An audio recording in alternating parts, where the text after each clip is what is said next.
Setting handphone Anda supaya kita bisa galbay dengan aman.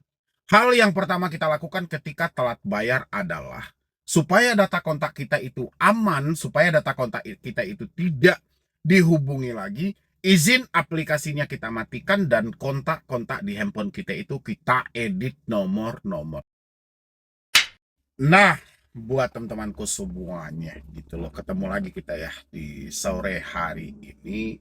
Kali ini adalah soal pensettingan handphone teman-teman semuanya supaya galbay jauh lebih aman, data-data di kontak tidak dihubungi, si pinjol sampai kehilangan arah. Dan orang-orang menyampaikan sama saya, Bang Medi, benar nggak settingan ini kalau dilakukan, semua yang disampaikan tadi itu tidak akan pernah terjadi. Mulai dari debt collector akan kehilangan jejak, akses untuk menemukan kita juga akan kesulitan, dan habis itu kontak-kontak kita juga aman, pastinya mereka tidak akan berkunjung ke rumah. Nah, siapa yang pengen saya membahas hal ini teman-teman semuanya?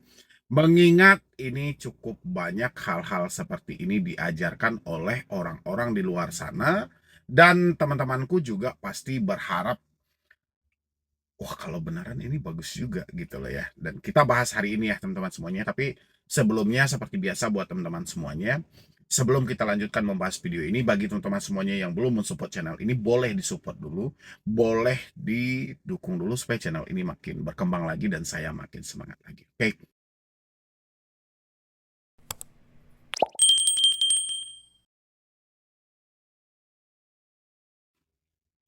Setting handphone Anda supaya kita bisa galbay dengan aman. Hal yang pertama kita lakukan ketika telat bayar adalah supaya data kontak kita itu aman, supaya data kontak kita itu tidak dihubungi lagi, izin aplikasinya kita matikan dan kontak-kontak di handphone kita itu kita edit nomor-nomornya. Siapa yang dapatkan hal seperti itu, teman-teman? Dan habis itu otak Anda berpikir, oh bisa ya. Kita tinggal setting misalnya nomor teman kita si A ini nomor belakangnya itu 01, kita ganti aja nih 05. Ya kan? Supaya apa? Supaya dia tidak dihubungi oleh debt collector. Habis itu kita masuk lagi ke aplikasi. Wah, supaya jangan aplikasinya menyadap terus nih. Kita matikan izinnya. Benar atau tidak nih ya? Ya udahlah, kita matikan aja nih izinnya. Izinnya apa? Telepon, akses kamera, akses lokasi, akses kontak, akses semuanya kita matikan. Wah, berarti sudah aman. Nah, buat teman-teman semuanya gitu. Ini sebenarnya ilmu logika. Ilmu logika. Kenapa ilmu logika? Dulu saya sempat membahas hal ini, teman-teman. Sekitar 7 atau 8 bulan. Bahkan 1 tahun yang lalu pun saya sering membahas juga tentang hal ini gitu. Ini ilmu akal-akalan. Dulu salah satu rekan sejawat saya juga pernah membuat hal itu. Yang mana dia menyampaikan, dia kan coba. Sebenarnya dia pengen mencoba eksperimen aja. Ya, dia pengen coba-coba aja. Karena dia beranggapan ini kan jalurnya online. Online akses yang terjadi di handphone kita dengan akses yang ada sama pinjol itu kan jalurnya online. Jadi ketika akses ini yang ada di handphone kita robah, otomatis dia akan update setiap hari kan. Itu yang dia logikakan saat itu gitu. Kalau seandainya, kan itu kata seandainya bukan sepastinya ini. Kalau seandainya kontak ini kita edit, mungkin nggak ya berubah di sistem pinjol? Dia sendiri pun juga tidak tahu. Karena dia cuma berasumsi, mungkin nggak ya berubah? Udahlah, kita coba aja dulu. Oke, buat teman-teman semuanya. Sebenarnya, apapun yang kita lakukan setelah terjadinya pinjam meminjam antara kita dengan pinjol, itu tidak ada pengaruh lagi. Ya, contoh, si A nomor belakangnya itu 321. Kita ganti jadi 123. Oke, sistem yang ada di pinjol tetap menyimpan yang 321. Walaupun kita sudah merubah di handphone kita menjadi 123. Bahkan sistem akan mengambil data yang terbaru, data lama tidak akan dirubah. Walaupun kita berasumsi ketika kita mengedit data kontak, data lama akan berubah, data baru akan di-save. Enggak. Ya, data lama tetap disimpan, data baru akan diambil. Jadi, kita mengedit kontak dengan dalih supaya tidak dihubungi, itu nggak ada pengaruh. Nggak ada pengaruh. Teman-teman dengar dulu, nanti saya ajarkan apa yang harus Anda lakukan buat ke depan. Habis itu soal penonaktifan izin. Izin dari aplikasi. Kan kita tinggal masuk klik lama aplikasi yang ada di handphone kita, klik dan tahan. Habis itu akan keluar, nanti kita klik aja tanda i atau tanda seru. Ya, kita klik dan kita masuk. Dan di sana kita akan masuk kepada yang diizinkan, soal perizinan. Apa aja yang mereka minta akses. Biasanya, kalau dari pinjol itu, kamera, lokasi, mikrofon. Ini sesuai dengan aturan yang berlaku. Ya, karena dia ada akses yang namanya camilan. Kamera, mikrofon, lokasi. Oke. Tapi terkadang, di dalam itu ada log, akses log panggilan. Kita bisa lihat. Log panggilan itu ketika kita klik, ya, jangan diizinkan atau izinkan kali ini atau selalu diizinkan. Dia biasanya ada 3 pilihan itu. Kalau memang waktu kita klik itu diizinkan, kita klik yang paling bawah, jangan pernah diizinkan lagi. Habis itu kita lihat lagi, ada nggak data kontak, ada nggak data kamera. Kan lebih banyak lagi dalam hal itu. Tapi terkadang ada juga yang mereka ada poin-poin itu, ada nama-nama itu, data kontak, ada data log, ada data galeri, ada semua ada. Tapi di sana meskipun kita tidak mengizinkan, tapi dia tidak membatalkan pengajuan kita.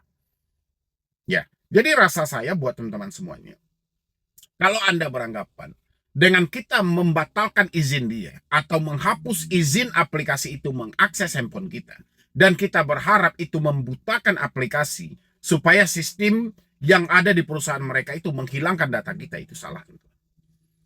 Ya, tujuan kita untuk membatalkan izin aplikasi ini, pertama, kalau misalnya kita membatalkan izin kamera, kemungkinan dia tidak bisa mengendalikan kamera handphone kita dari jarak jauh. Bisa aja kan kalau misalnya ini terus diizinkan, mereka akan membuka kamera dari jarak jauh dan melihat kita. Ya, habis itu lokasi. Kalau lokasi ini kita izinkan mereka untuk mengakses, bisa aja mereka mengaktifkan lokasi ini dan melacak di mana kita hari ini. Dan melihat. Tujuannya buat apa? Bukan untuk menemukan kita, tapi lebih kepada konsepnya menakut-nakuti kita. Dia ketemu pun dengan lokasi kita, misalnya kita nongkrong di tempat A, bukan berarti dia datang ke tempat A, tidak. Tapi yang ada adalah, dia akan ambil lokasi terakhir kita dan dikirimkan kepada kita. Supaya apa? Supaya mengacaukan dalam berpikir. Oke? Dan kita matikan izin. Ya, kapan perlu, kita ada data penyimpanan dan data yang lain semuanya. Hapus data yang ada di aplikasi. Tapi menghapus data yang ada di aplikasi, ini bukan berarti menghapus data yang ada di sistem pinjol. Ya, ini hanya membatasi supaya dia tidak melihat lagi aktivitas kita di dalam smartphone kita untuk ke depannya. Ya, kalau kita nge-save nomor kontak baru, mereka tidak akan bisa melihat. Kalau kita berada di lokasi yang berbeda, mereka juga tidak bisa melihat kita berada di mana. Ya, habis itu dengan kamera juga mereka tidak bisa otak-atik kamera kita untuk mengambil gambar yang tidak kita inginkan. Ini tujuannya gitu. Ya, jadi jangan teman-teman kira dengan kita mematikan izin-izin pinjol itu dapat menghapus data yang ada di aplikasi pinjol, itu nggak ada.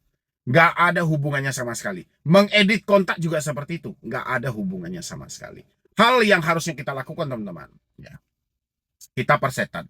Mau data kita ini disimpan oleh pinjol, mau data kita ini mau diapain oleh pinjol, persetan dalam hal itu. Sepenting apa sih kita? Kita beranggapan penting ini karena kita sudah telat bayar di pinjol aja. Biasanya kita juga nggak terlalu penting kok. Kita yang layak menerima PKH dan BLT aja nggak didapat juga nggak ada masalah. Ya kan? Kita yang di kampung itu kehidupan kita jauh dari kata ada, nggak dikasih bantuan dari pemerintah juga nggak masalah. Karena nggak penting-penting amat. Kenapa setelah kita terjebak di pinjol, seakan-akan kita ini orang yang paling penting. Orang yang sangat penting gitu loh. Bukan kita tidak tahu dengan rasa malu, bukan kita tidak tahu dengan yang namanya dipermalukan, tapi tidak seperti ini juga konsepnya. Ya. Lagian mereka menyimpan data kita itu gunanya buat apa? Buat mensandra data ini untuk dikirimkan kepada diri kita sebagai bahan pertimbangan. Kamu mau bayar atau tidak? Ya, kamu mau melakukan pembayaran atau tidak? Kalau kamu tidak mau melakukan pembayaran, yang terjadi apa gitu loh? Kamu akan saya sebarkan data-data yang ada. Itu aja sih teman-teman semuanya gitu loh. Mereka tidak bisa juga ngapa-ngapain dengan data kontakmu. Data kontak itu hanya dijadikan sebagai alat buat sandra aja. Kamu bayarkan hari ini atau saya sebarkan datamu ke kontak. Cuman itu aja. Dia cuman menggertak dan dikirimkan kepada diri kita. Tujuan apa? Untuk menekan kita aja. Ya, jadi buat teman-teman semuanya, jangan lakukan tindakan-tindakan bodoh dengan mengedit-edit kontak. Kalau kamu mau, yang paling tepat adalah pindahkan kontak-kontak kamu ini ke tempat yang aman. Pindahkan kontak kamu ke tempat yang aman, pindahkan data-data di handphone ke tempat yang aman, cabut nomor handphonemu, reset HP-mu ke setelan pabrik. Ya, habis itu masuk dengan nomor baru supaya kamu lebih tenang dan fokus buat menjalani aktivitas buat kedepannya tanpa ada gangguan. Itu baru benar, teman-teman. Ya, tapi kalau teman-teman beranggapan dengan yang teman-teman lakukan tadi itu dapat membantu, salah besar dan kalian akan terjebak dengan kata-kata dari Oke, paham ya buat teman-temanku semuanya. Mudah-mudahan dengan penjelasan yang saya lakukan hari ini dapat membantu buat teman-teman semuanya. Settingan mudah, settingan gampang, menghilang, mengatasi segala macam. Itu hanya permainan, teman-teman. Yang jelas hari ini, ya sudahlah. Kita ini tidak membayar pinjol karena didukung oleh keadaan. Bukan karena kemauan kita. Tapi karena keadaan kitalah yang tidak memungkinkan lagi untuk kita membayar dan menyelesaikan hutang-hutang ini. Lebih baik bagaimana caranya kita berdamai dengan pemikiran kita, supaya kita bisa melihat peluang hebat buat ke depan, kita sisihkan sedikit demi sedikit, nanti kalau sudah terkumpul, kita negosiasi. Kalau pinjol mau, kita bayarkan. Kalau pinjol tidak mau, persetan. Satu-satunya risiko, BI checking. Risiko tambahan, kamu akan dihubungi. Nah, ketika kamu dihubungi, semua komunikasi sudah terputus, kamu tetap berada di posisi aman. Yang penting, berdamailah dengan pemikiranmu, insya Allah semuanya akan baik-baik saja. Oke teman-teman semuanya, kalau masih belum paham juga, itu sudah tersedia nomor admin saya, teman-teman boleh hubungi dan langsung konsultasikan dengan saya teman-teman. Saya siap senantiasa 24 jam untuk menjawab semua pertanyaanmu dan menunjukkan jalan yang tepat dan jalan yang terbaik untuk menghadapi pinjaman Anda. Jadi sekian dulu dari saya, Medi Browning. Wassalam.